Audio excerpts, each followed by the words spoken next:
Hey people, Mark from Colors Change Works. In continuation with the language bit regarding the Narc series, let's continue. Spoke about hypervigilance before in the first video, where you get this hyper alertness of PTSD or CPTSD in this particular case. So I'm not sure whether I need to discuss that a little bit more, but basically what it is just a side effect of, or the symptom of, being emotionally or psychologically abused by a narcissist. So I'm not going to say too much about that. What I'm going to draw your attention to is the hyper bit. It's overboard with the vigilance, where you're on edge all the time, that kind of stuff. So I'm going to leave it at that.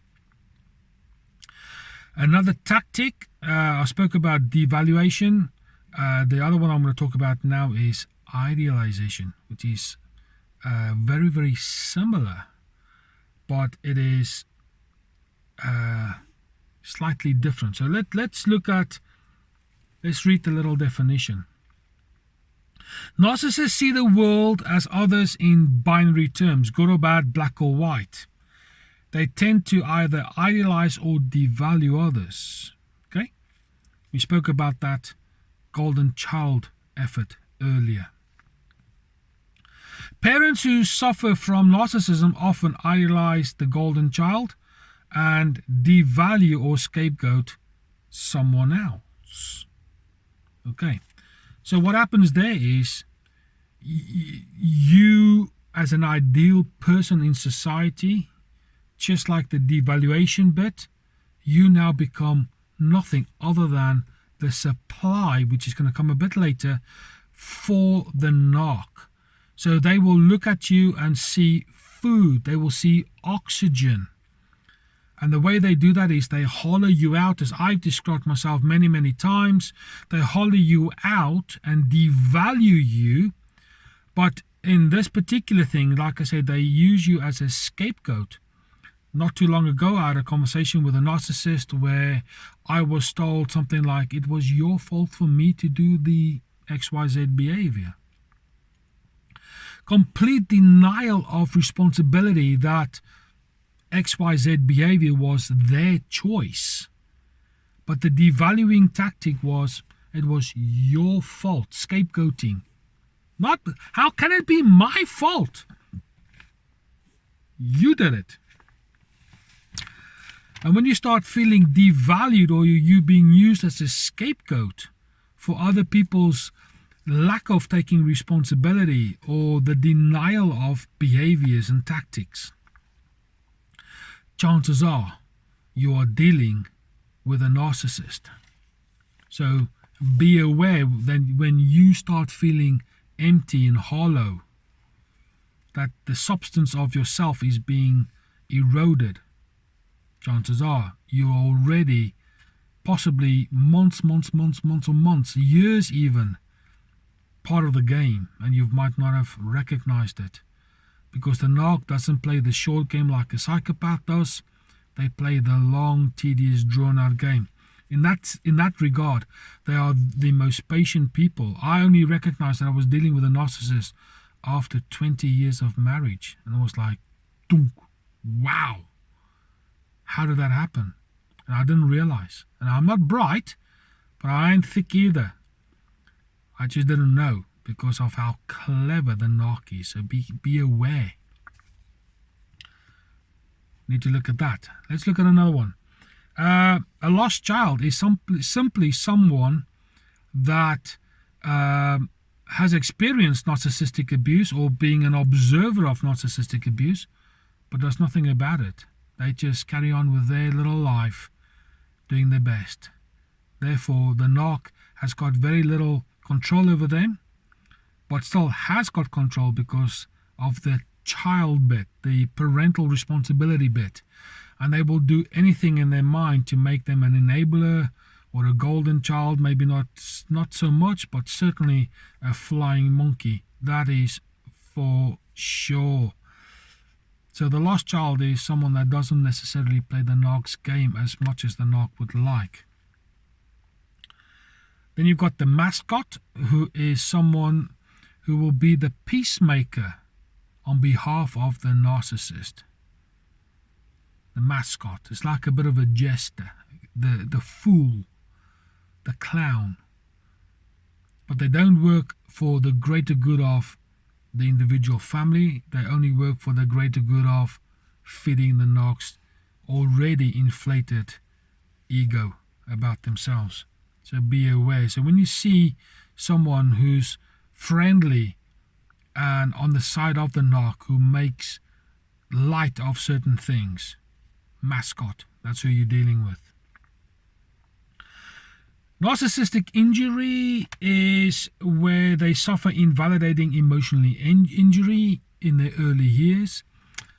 I had a conversation with a narc who claimed that they didn't have borderline personality disorder. They are completely unaware of them being a narc. However, they felt that they had children emotional neglect syndrome, where their parents have got no idea about emotional content in terms of sadness, happiness, anger, disappointment. There was no recognition of any emotional state. They were just poker face all throughout. And they believed that they were a victim of CEN, Children Emotional Neglect Syndrome. I think that can play a role where you've been emotionally neglected in order to develop another coping mechanism called narcissism or borderline personality disorder. So in some ways, I'm leaning towards that narcissism, emotional borderline, these kind of things might be a learned behavior due to coping mechanisms, because we all need some emotional reassurance, especially when we're children. And when we don't get that, you will do things to try and get the emotional reassurance, the comforts, the loves, the hugs, this kind of stuff. So there might be place where this is learned behavior. But when you turn out to be a narcissist, what a bad place to be. That could be the narcissistic injury, what this is on about here. So be aware that when someone makes reference to their emotional baggage from childhood, it might be true, but when you look at the current behavior in that particular adult, you might see a lot of narcissistic personality disorder traits and behaviors. Be aware, keep your distance. Then you get narcissistic personality disorder, massive topic. I'm not even going to try and cover it all in this particular series. I might make one specifically on that, but this is going to encompass a lot of it, because we can speak forever and a day regarding the narcissistic personality disorder, particularly when it comes down to tactics used. There's a ton of it. At this point, I'm going to encourage you to look at other channels and other videos that are out there. Do your own research on the internet. There is massive amount of information out there. Narcissistic rage is where the narc will go out in a rage, but not necessarily lose control. The behavior becomes rage. The language might be rage while being completely calm and in control. But the language, the words used can be incredibly destructive, very, very violent. The neglect, the self-harming, that kind of stuff is all of a sudden massively overboard, and that will normally come when they can't get their own way. When you bring up a little bit of resistance, they will go out and do things such as having overdoses. They will go cut themselves. They won't eat, they won't drink, or they might abuse food in order to try and calm them down. In the meantime, orchestrator of chaos, all about, look at me, I'm in so much need, and I'm going to use whatever I can to cause chaos and conflict, cognitive dissonance. If I bring the kids in, I will do so. to break you down, to conquer you, to divide you, to isolate you. It's a nasty game. Which brings me to the last word, is narcissistic supply. Now, supplies is a little bit like going to the shop to buy your groceries. The supplier supplies the shop or the chain, whatever that might be, and there's a never-ending supply of food or household goods, whatever the case might be. And the narc will look at you up until the point where you die emotionally, die psychologically, maybe even physically dying, as supply.